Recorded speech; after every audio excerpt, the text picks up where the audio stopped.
Hello everyone, welcome to Introduction to Philippine Criminal Justice System. This is CLJ1 and this is the part 1 of our discussion in this course or in this subject.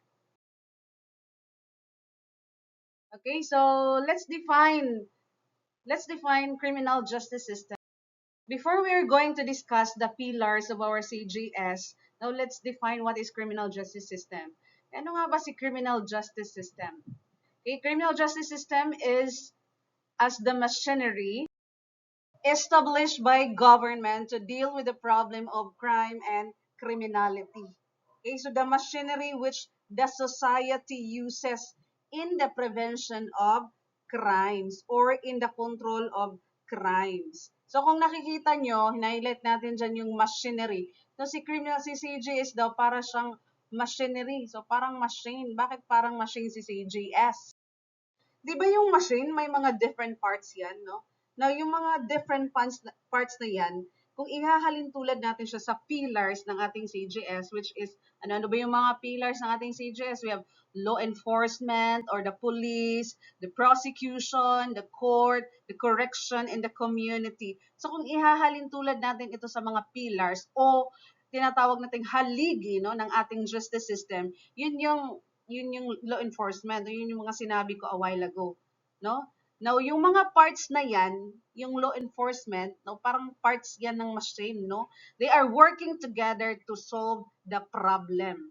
No? So, say for example, no, when a person commits a crime, so several parts of the system, which is yung lima na nabanggit ko a while ago, yung pillars na yun, they work one after another. So, nagsisimula talaga yan sa first pillar. Hindi pwedeng dumiretso ka sa community, hindi pwedeng dumiretso ka sa korte, no? Nagsisimula yan sa first pillar. Ano ba yung first pillar? Di ba? First is law enforcement, no? Again, police. Anong trabaho ng police? They catch the offender, they investigate the crime, no? And then the prosecutor, no? They study the evidence, no? They file charges.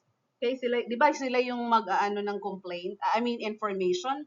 Okay, sila yung gagawa ng information. Okay, yun yung ibibigay nila doon sa third pillar, which is the court, no? Yun yung mga trabaho ng parts ng system, no? Na parang machine.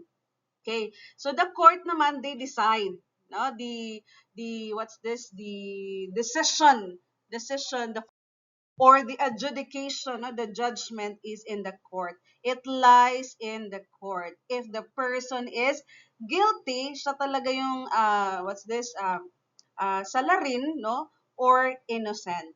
O mapapawalang visa or mapapawalang sala na if ever the person is not guilty.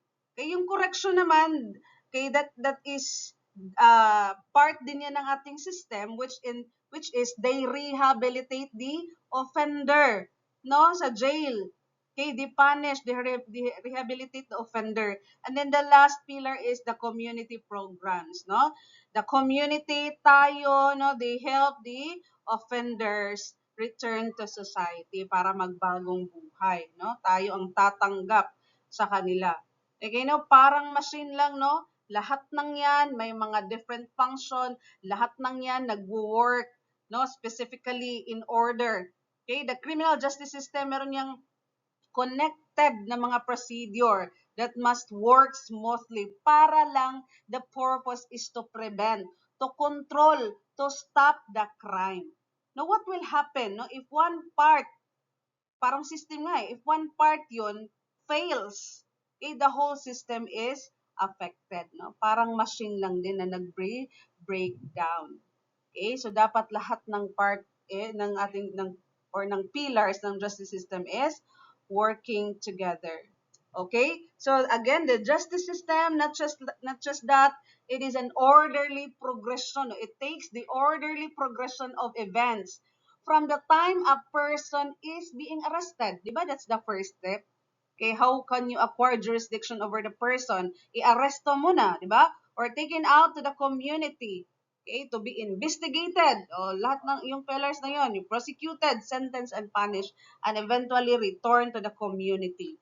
No? So the CGS, it also refer to the totality of the activities doon sa ng ating mga law enforcers, ng ating mga police, ng ating mga prosecutors, no? They are behind sa prosecution pillar.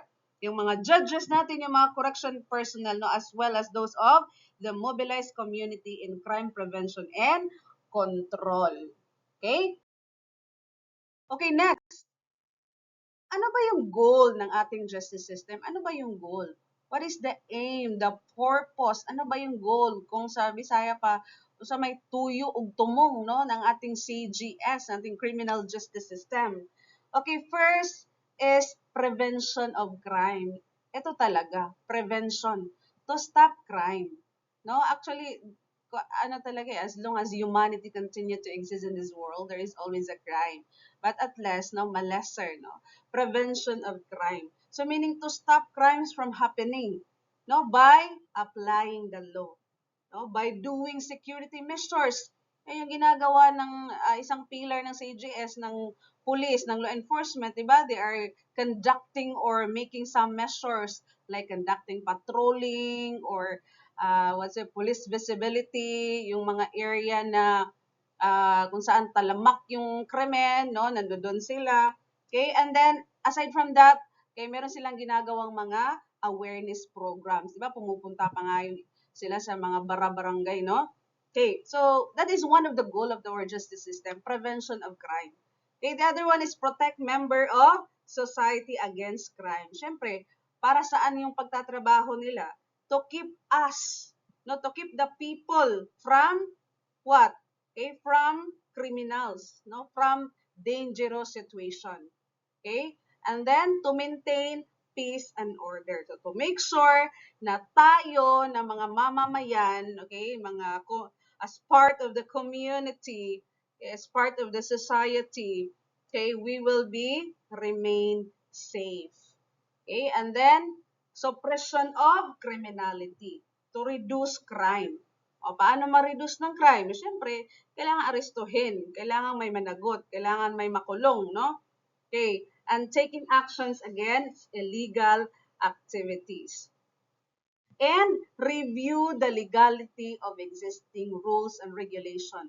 O, legality. What does it mean? Okay, to check, no, na yung ating mga, what's the current laws, no, they are treated fairly. Okay? Next is rehabilitation and reformation of offenders. Okay, para tulungan yung ating mga offenders, 'di ba? Sino ba itong offenders? Yun yung mga tao, these are persons who are committing a crime. Okay, to help these offenders to change their behavior. Kaya nga yung ating justice system, rehabilitation talaga. Kasi nga they treat no yung mga offender, yung mga criminal, they are being treated as a sick person. O, sick person na kailangan gamutin, 'di ba? Pag sick person ka, kailangan mong bigyan ng kailangan kang bigyan ng lunas, no? Kailangan kang gamutin. O, saan ka gagamutin? No? Sa ating mga rehabilitation centers, no? Or in jail, 'di ba? Maraming mga program sa jail. Kung saan, kung sa Bisaya pa ibalik no ang imuhang kanhing kaniadto. You get that? Rehabilitation to change those person para mag-reflect sila, no?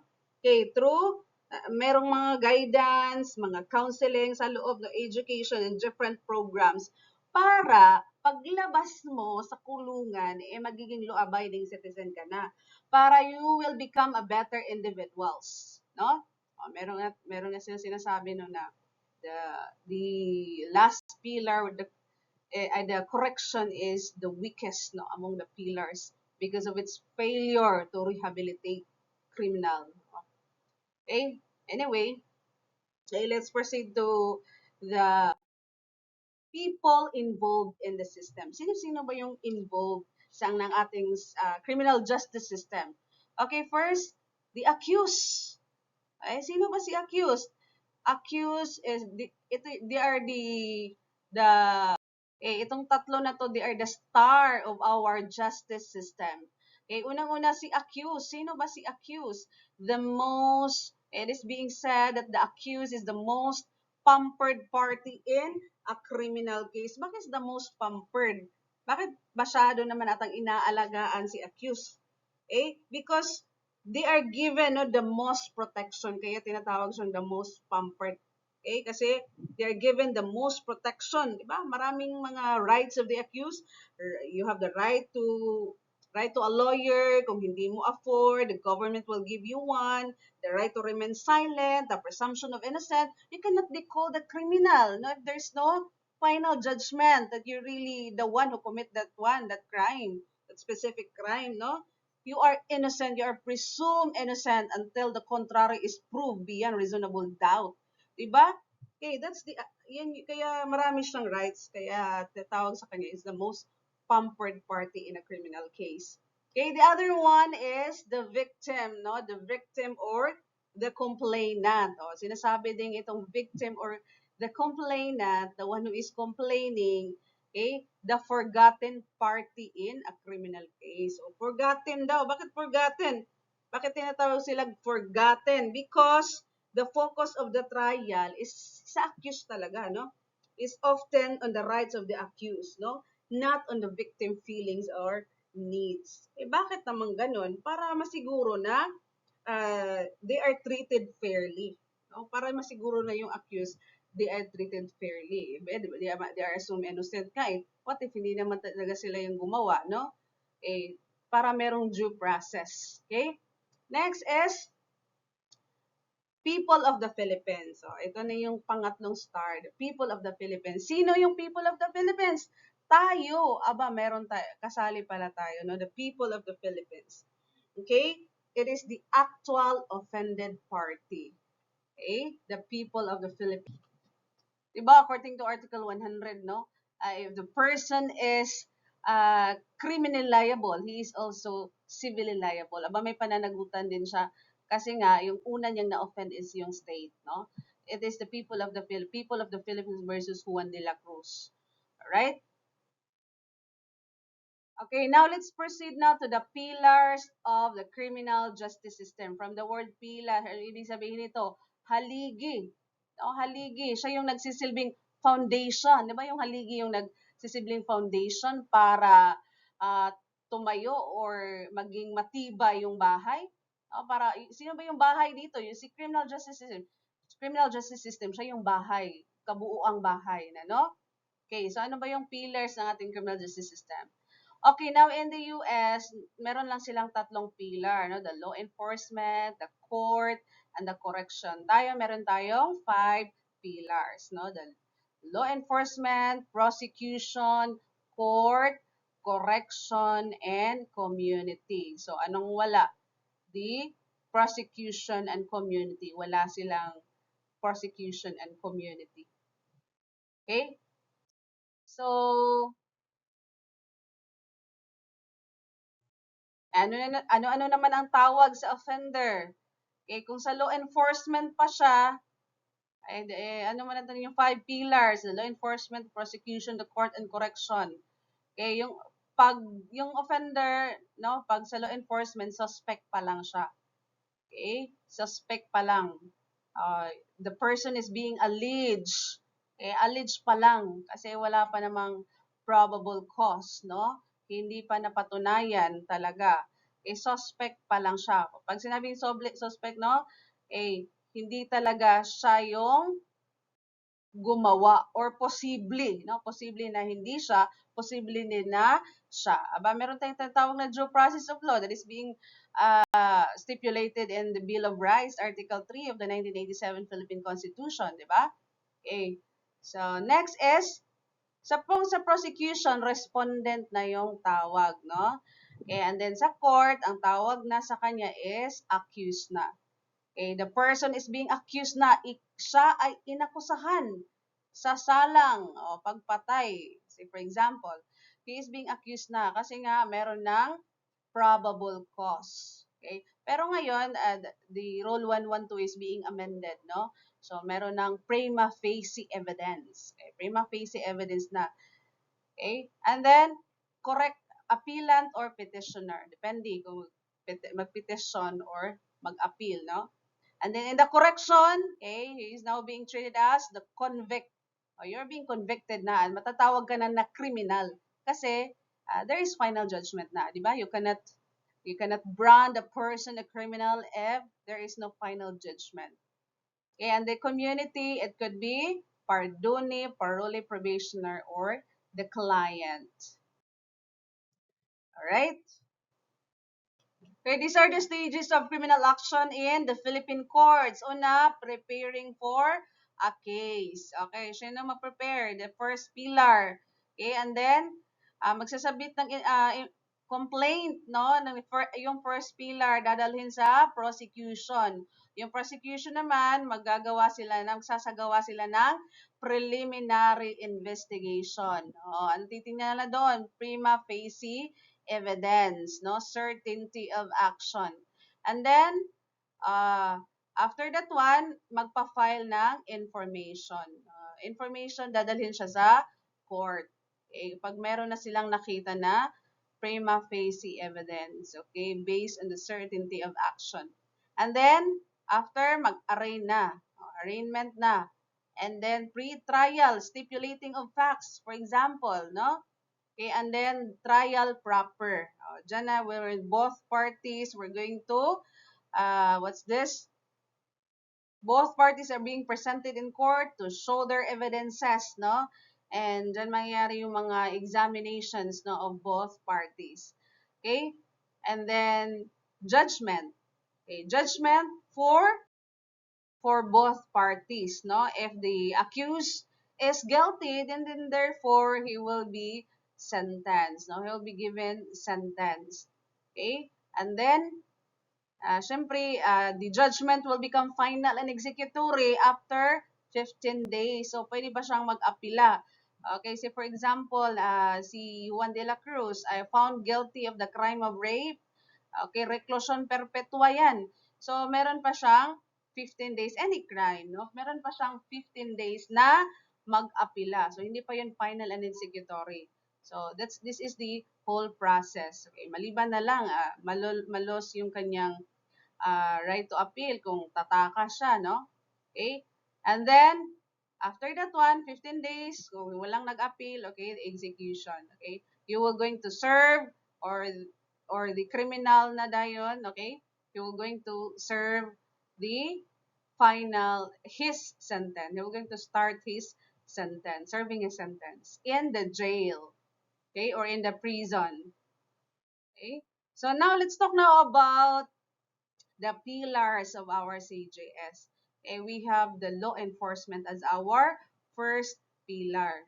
Okay, the first pillar of the Philippine criminal justice system is the police or the PNP. Okay, they're the agency. The PNP is the agency behind the law enforcement pillar. Okay, the law enforcement is said to be the initiator of the criminal justice system.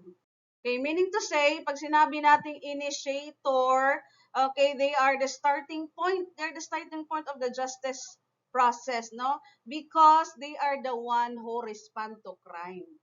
No? They are the one who arrest the suspect or the offender. And they are the one who investigate. Sa kanila nagsimula. Kaya sila yung initiator. Kasi kung hindi dahil sa kanila, walang trabaho yung kasunod na mga pillars, no? Kasunod na mga haligi ng justice system. No?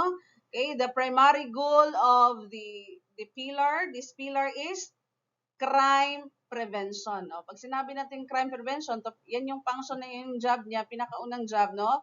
Pag sinabi natin crime prevention, they're going to stop, no? To stop, to control, to contain crime. By way of what?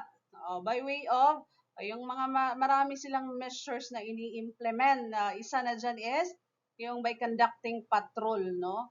By conducting beat patrol o kaya they're going to, tawag dito, mobile, pwede din mobile patrol, no? And then, police visibility. What is the purpose of police visibility? Para yung mga would-be violator is magdadalawang isip. They will be hesitant to commit a crime. Isa lang yan sa mga measures na ginagawa ng first pillar. No? They are the prime mover. No? The law enforcement is the prime mover. Okay? Again, the law enforcement is the prime mover of our CGS. Okay? So now let's proceed now to the different police activities. Ano ba yung mga activities ng mga police? Yung iba na mention ko na a while ago, no? Prevention of crime, no? Prevention of crime talaga. Eh kung hindi niyo rin alam, isa din sa nag-introduce, no, na yung prevention of crime, that is one of the function of the police or our PNP is kasama to, 'di ba? If alam niyo to, I have discussed this one a while ago, no? Okay, next is repression or suppression of crime is done to reduce the opportunity of committing a crime, no? Like the act of conducting patrol. What else? Apprehending offenders. Okay? This is also known as arresting offender. Apprehend. Ito yung pagdakip, no, ng mga offenders. Isa yan. Sino pa ba ibang gagawa? Yung first pillar, yung police. Alangan naman si judge yung magdadakip, no? Okay, conduct, search, and seizure. They're the one who do this one, search and seizure. Search is yung paghahanap, no? Paghahanap doon sa mga ebidensya. Seizure, ito na yung taking, no? The taking of those evidences. Pagkuha. Yan yung seizure. Investigation of crime, syempre, first pillar din, no? Okay, and then protection of lives and property. Okay, so those are the different police activities. Uh, I remember now. The prevention of crime that is being introduced by Sir Robert Peel, no, the father of modern policing, no, kung hindi niyo yan alam, no. Sir Robert Peel introduced the prevention of crime. Isa yan sa 9 principles of policing. Yan pala yung gusto kong sabihin kanina, nakalimutan ko. Okay, next. Okay, various law enforcement agencies. Ano-ano ba yung mga iba't ibang law enforcement agencies? We have the PNP, the NBI, the PDEA, the BIR, the Bureau of Customs, the Bangko Sentral ng Pilipinas, the LTO, marami pang iba. No, marami pang iba. The LTO that is governed by RA 4136, no? Okay, the Land Transportation Code of the Philippines. Okay, iilan lang to sa mga usual, no, natin na nakikita, no, ng mga law enforcement agencies. Okay, NBI, ano bang function ng NBI? Okay, anong job ng NBI as one of the law enforcement agency? Okay, they are responsible for handling, solving syndicated cases that are the interest of the nation. Kaya, but before that one, by the way, kung hindi nyo alam, no, in the Philippines, the law enforcement function that is spearheaded by our PNP. Yung PNP natin, ha, that is under the DILG. That is RA 6975, the DILG Act of 1990. Okay, na-reform na yan, no, ng RA 8551, Reformation Act, no? Okay, yung NBI naman, this is under hindi ito under sa DILG, ha, under ito ng DOJ, yung NBI, or the Department of Justice. Okay, so they are the one who handle and solving syndicated cases. Okay, this is created by Commonwealth Act number 181. Okay, so the NBI, they investigate crimes, no? Nag-i-investigate din yan sila ng crime, ng offenses, no? Against the law of the Philippines. Kasi usual yung mga high-profile cases ng mga human trafficking, yung mga cyber crimes, okay, si NBI, pasok si NBI dyan, no? He provides, or they provides rather, no? Yung NBI, they provides technical assistance to other government agencies. So, pwede din itong i-assess din niya yung ibang mga law enforcement agencies kagaya ng PNP, makipag-ugnayan, no? Kunyari, meron silang record, no, doon sa mga high-profile cases. Okay? In their investigations, para makatulong din in their investigations. Okay, next, the PDEA. The PDEA naman, the Philippine Drug Enforcement Agency. O, alam nyo na, pag PDEA, no, drugs, they're the backbone of the Philippine Drug Enforcement System. Okay? Ito yung implementing arm ng ating Dangerous Drug Board, yung PDEA. No, they are responsible for the provisions, no, of the dangerous drugs. Ano ba yung mga, yung una, RE 6425 yun, no? That is signed by Marcos, yung RA 6425. And then may bago na ngayon, RE 9165. The Comprehensive Dangerous Drugs Act that is signed by President Arroyo, no? Kaya yung mga dangerous drugs, mga precursors, mga essential chemicals, the PDEA is held responsible for all of those, no? For the efficient and effective law enforcement for all of those provisions. Okay? Ano-ano ba yung ilan nga sa mga powers and functions ng ating PDEA, no? Is sila yung nagpa-file ng appropriate drug cases, no? Okay, they conduct the eradication programs, no? Yung mga eradication of marijuana, isa yan, no? They maintain a national drug intelligence system. They have close coordination with local and international drug agencies. Isa lang yan. Aside sa the PDEA is the one enforcing the provisions, no, of RA 9165, okay, and RA 6425. Okay, next is the BIR or the Bureau of Internal Revenue. Sila naman yung nag-i-enforce ng mga tax laws and regulation. They are the one who investigate tax evasion cases and they arrest similar violators. This is under the Department of Finance. Okay, and then we even have Bureau of Customs. No, ano naman yung task nila? They are tasked to enforce custom and tariff duties in all Philippine airports and seaports nationwide, no? They investigate as well. Yung ating Bureau of Customs nag-i-investigate din sila, no? They arrest smugglers, okay, and those suspected violation of custom laws. This is under as well the Department of Finance. And then we have the BSP or the Bangko Sentral ng Pilipinas, which is the agency regulated banking industry and enforces bank laws. No? They investigate as well, they arrest as well, they prosecute counterfeit currency manufacturers and passers. So ilan lang yan, no? Marami pang mga law enforcement agencies, ilan lang yan. Okay? So let's just have a quick glance on that. Okay, now let's go now to the police process, no? Actually, marami pang mga what's this? Iba't ibang mga function yung mga yan, no? Pinashorten na lang natin. Okay, let's talk now about the police processes. Now, let's talk about arrest, search, and seizure. Okay, i-define muna natin ano ba yung arrest. What is arrest? So, this is being defined in Rule 113. Okay, nandun yung arrest sa Rule 113 na provision. Okay, ating rules of court. Rule 113, Rules of Criminal Procedure. It is the taking of a person into custody in order that he may be bound to answer for the commission of an offense. Okay, kukunin yung person.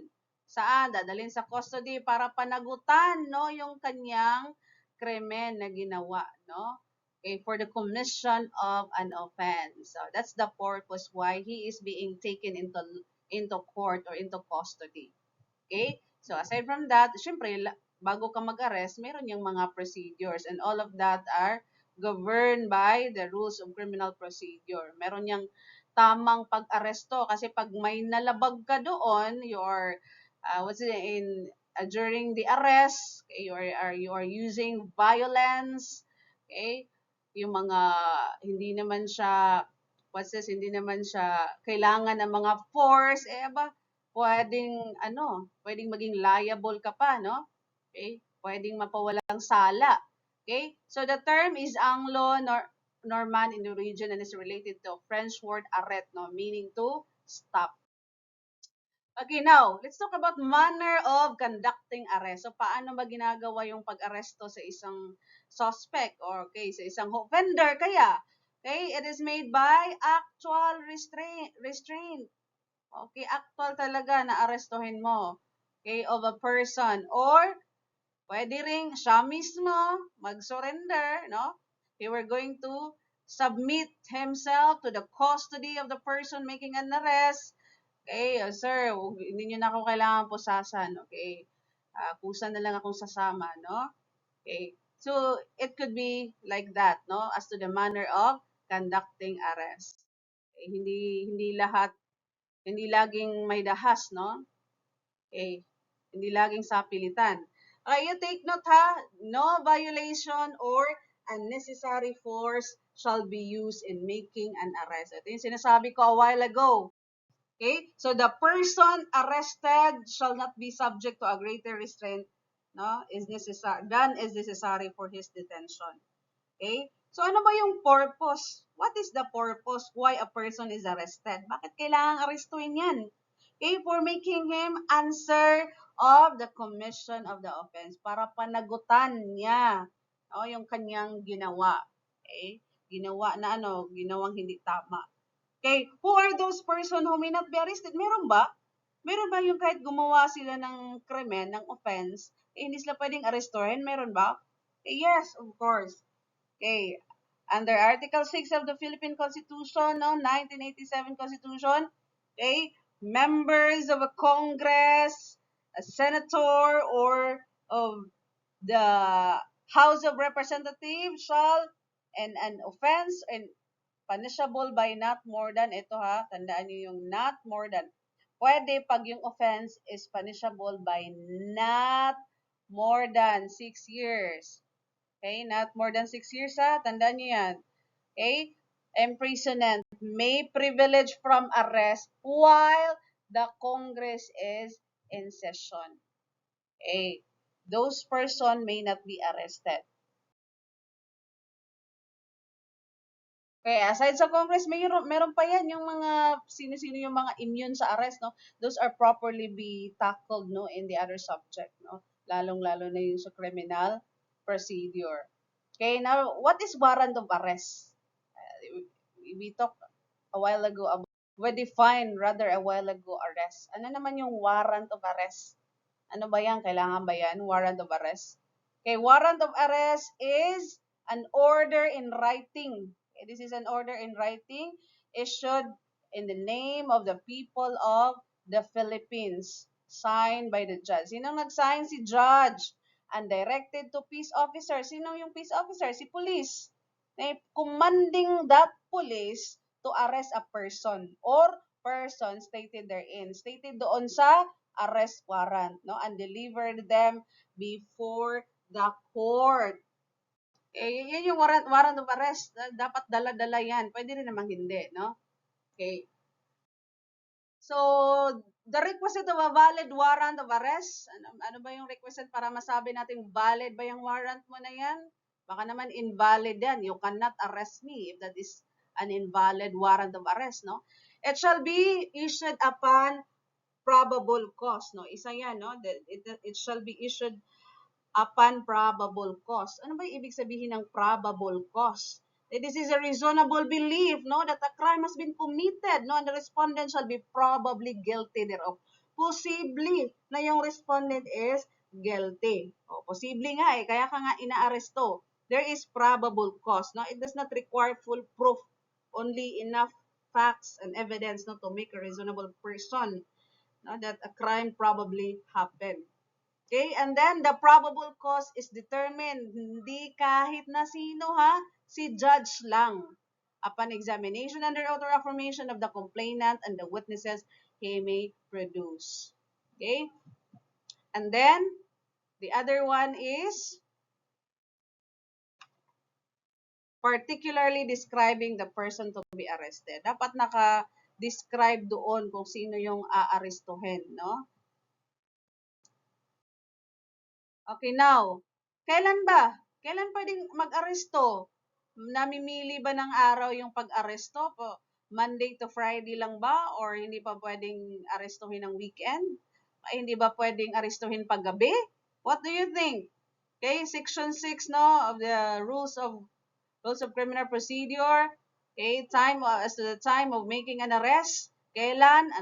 Hindi katulad sa search warrant na dapat generally served only in daytime. Lagi niyang tatandaan, pag sinabing general rule, laging may exception yan. Pag walang exception, that it means absolute rule. Okay? Unlike a search warrant, which must be served only in daytime, an arrest may be made on any day. Okay? Pwede kang mag-aresto any day, including Saturday and Sunday. Okay? And any time of the day, kahit anong oras, araw man o gabi, umulan man o umaraw, no? That is at the time of making an arrest. No, this is justified by the necessity of preserving the public peace. Okay, ano ba yung lifespan ng warrant of arrest? Ano naman yung lifespan, no? ng warrant of arrest. Kailan mag-i-expire or mag-i-expire kaya? Okay, as long, no, as long as the person stated in the warrant of arrest is not arrested. As long as hindi mo na-aresto yung tao na yon, it shall remain valid. Valid yon even if several years already lapsed. Oh. However, the head of office to whom the warrant of arrest was delivered for execution shall cause the warrant to be executed within 10 days no, from its receipt. No, kailangan within 10 days after the expiration period, anong gagawin ng officer? Okay, shall make a report to the judge who issued the warrant. No, gagawin siya ng report. Bakit hindi na aresto? Okay, take note everyone, warrant of arrest has no expiration, no, until the person is being arrested or until it is being effected. No, however ha, yung 10 days ha, yung 10 days yung sinasabi ko ha, magpa-file ng return. Okay? Again, the said warrant remain enforceable only until it is executed, no, recalled or being quashed, no? Take note for that. Okay, next, let's talk about arrest without warrant when lawful. Okay, Section 5, the Rule 113. Okay, pwede bang mag-aresto kahit walang warrant? Pwede ba? O, syempre, general rule, no talaga. You cannot arrest a person without the virtue of warrant. Pero pag sinabing general rule nga, a while ago, sabi ko a while ago, there is an exception. There is always an exception. Okay, meron, pwede, in this following. Okay, kailan din ito magiging lawful? First, when in his presence the person to be arrested has committed is actually committing or is attempting to commit an offense. Ito yung tinatawag natin in flagrante delicto or caught in the act. O caught in the act mo. Example, si Juan na nakitang nagnakaw ng kalabaw, no? Caught in the act. If you cannot arrest that person, no? Pwede ba yun? Oh, wait lang Juan ha, diyan ka muna. Kukuha mo na ako ng warrant of arrest. Huwag ka munang umalis diyan. Pwede ba yun? Hindi. Okay? When an offense has in fact just been committed and he has personal, sino yung he? Yung law enforcer, yung police. He has personal knowledge of facts indicating that the person to be arrested committed it, no? O kunyari, may isang lalaki, no, na nag-snatch ng wallet, no? Let's say for example, diyan sa may labasan ng TCGC campus, no? Yung babae naman na na-snatch siya, sigaw ng sigaw, no? Yung wallet ko, ninakaw ng lalaki na yon, no? Doon sa unahan may pulis, no? Nakita ng pulis na may isang lalaki tumatakbo, may dala-dalang wallet, no? The crime just happened, no? And the officer, he personally sees facts showing that the running man is the snatcher. No, so the police, he can immediately trace and arrest him without a warrant. No, ito yung tawag nating hot pursuit. Okay? Hot pursuit. Okay, next is when the person to be arrested is a prisoner or fugitive from justice, no? Puga, nagnakaw, what's this? Puga or iskapo. No, iskapo, tumakas sa penal establishment. Tumakas, hindi niya tinapos yung kanyang sentensya, yung kanyang service of sentence. Pwedeng arestuhin yun hindi na kailangan ng warrant, no? Or where he is serving final judgment or temporarily confined while his case is pending or has escaped while being transferred from one confinement to another. O, alam niyo ba pwedeng ikaso doon sa prisoner na tumakas? Hindi tinapos yung kanyang service of sentence o pwedeng kasuhan nyo ng evasion of service of sentence. Evasion, he evaded from his sentence while serving the sentence. Tumakas siya. Okay? Next, let's talk about the rights of police officers conducting arrests. Okay, what are the rights of police officers? Akala nyo lang ba yung ano lang yung may rights? Meron din, no? Rights of police officers conducting arrests. Iilan lang to, no? Okay, the officer may summon assistant. While the officer is conducting arrest, pwede siyang mag-summon ng assistance. Assistance in any person near the vicinity or near the area.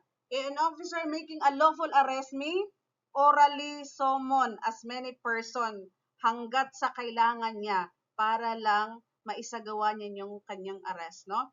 yung pag-aresto dun sa taong yun. Every person so summoned by an officer shall assist him in effecting arrest. Okay? In effecting the arrest when he can render such assistance without detriment to himself or without danger to himself. Okay? Another, Section 11, no? Right of officer to break into.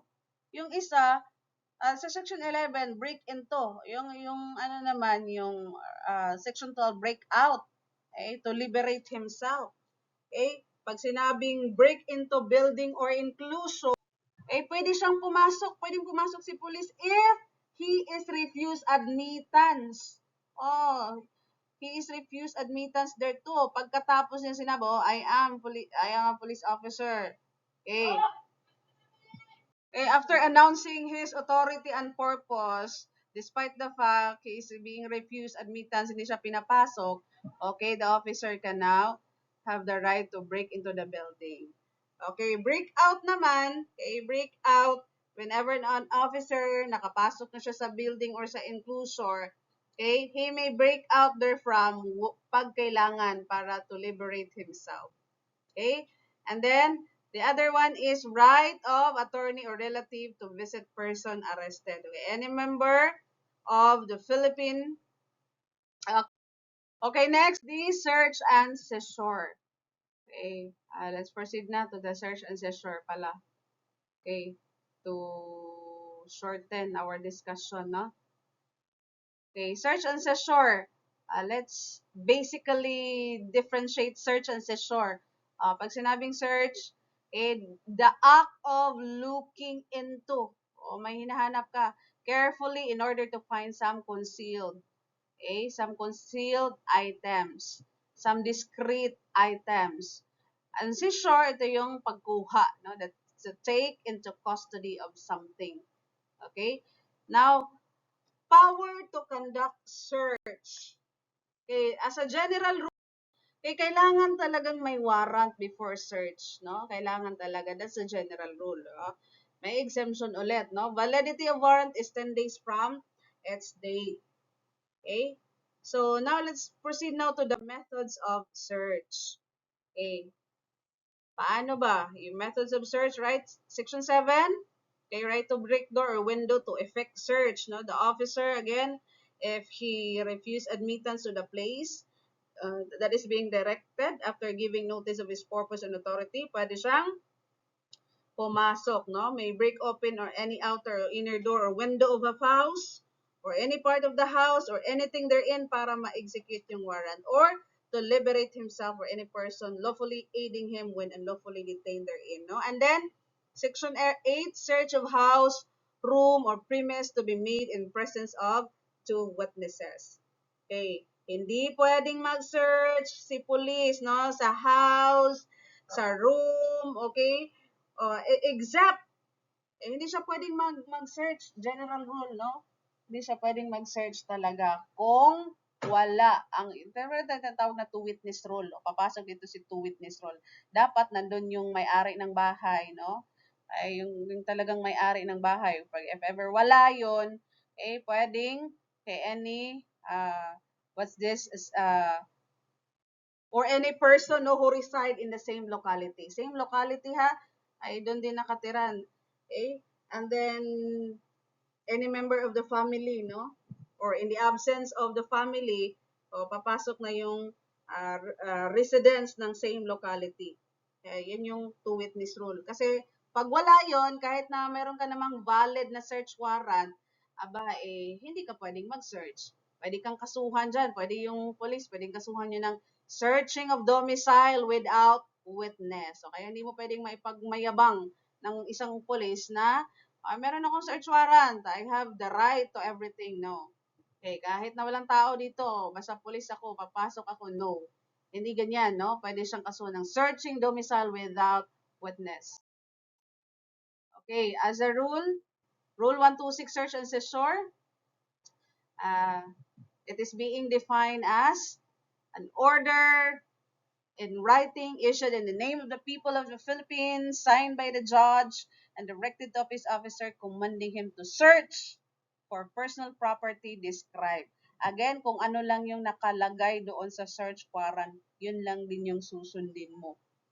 Para yung makuha mo doon na whatever na something or evidences, possible evidences, maging ano yun, para hindi maging inadmissible, no?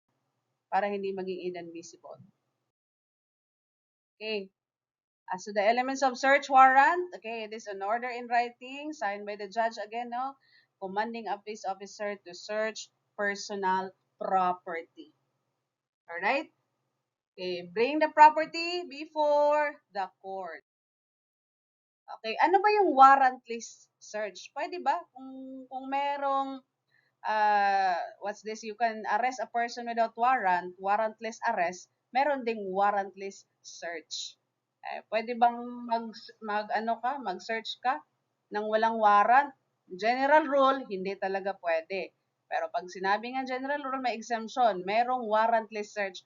Pwede kang mag-search kahit wala kang search warrant. Okay? Number one of the exemption is search incidental to lawful arrest. Dapat muna lawful arrest. No? Bago yan. Dapat muna lawful arrest. A person lawfully arrested may be searched for dangerous weapons or anything. Pwede kang i-search for dangerous weapon which may have been used or constitute proof in the commission of an offense without search warrant. Ay, yung pinaka-requirement lang dito is dapat meron ka munang there must be first a lawful arrest before the search is made, no? Hindi pwedeng i-reverse itong process na to, no? The law enforcement must be armed with a valid warrant. Okay? What is the purpose why you can search? Baka merong dangerous weapon yan, ikaw yung, importante na pa naman yung life, baka ikaw yung mapuruhan, no? The purpose of this is to protect the arresting officer from being harmed by the person arrested. Okay? Kaya pwede siyang mag-search, no? Baka merong dangerous weapon na tinatago yan. Okay? Mga concealed weapon, no? To prevent the latter as well from destroying the evidence, yung within reach lang, no? Within reach. Okay, next, consented search. O, pag sinabing consented, pumayag ka. May consent sa'yo. Okay, the right against unreasonable search and seizure may be voluntarily waived. Pwedeng i-waive yun ng person by a person being searched, no? Okay, for instance, no, a person is driving a vehicle. O, may police. Nag-checkpoint. Sabi na, yung police na mag-pull over ka muna. Ay, sabi ng police na, sir, ma'am, pwede ba naman bigyan yung, pwede ba naming tingnan yung yung trunk ng sasakyan mo?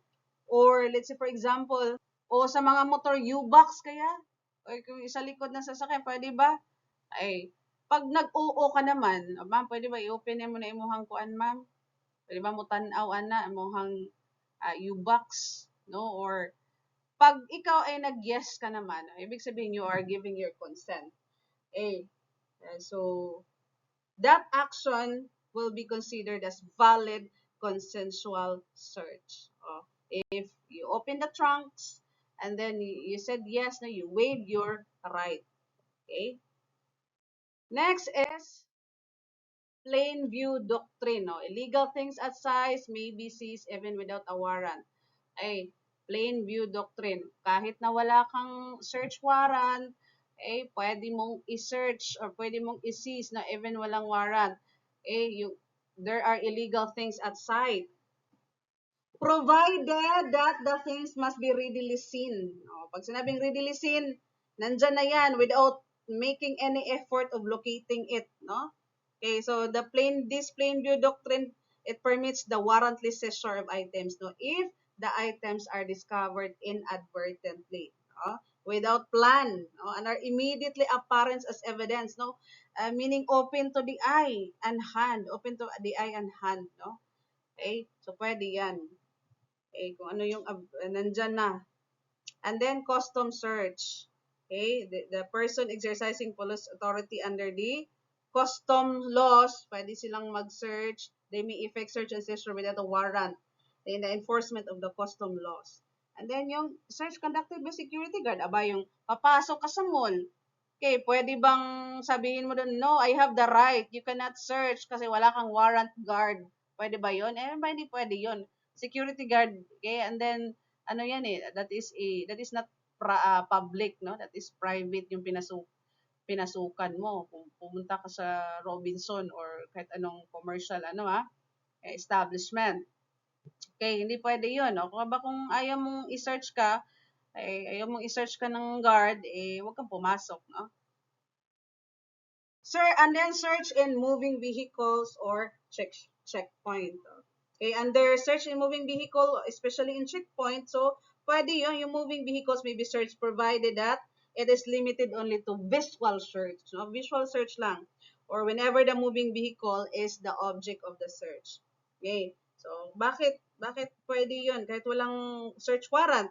Okay, a warrantless search of a moving vehicle, ano yung justification niyan? Ano yung ground niyan? No? It is not practicable to secure a warrant, no? Because the vehicle can be quickly moved out of the locality or jurisdiction in which the warrant is being sought. So, for example, the object of the search during sa checkpoint, the moving vehicle is the object of the search. Kaya alangan naman na kukuha ka pa ng search warrant, nakatakas na yun, no? Nakatransport na yun. Okay? So those are the warrantless search where you can search without warrant. Okay? So the other pillars, we will be going to have another lecture series for that because it is too long na, no? Okay, thank you everyone.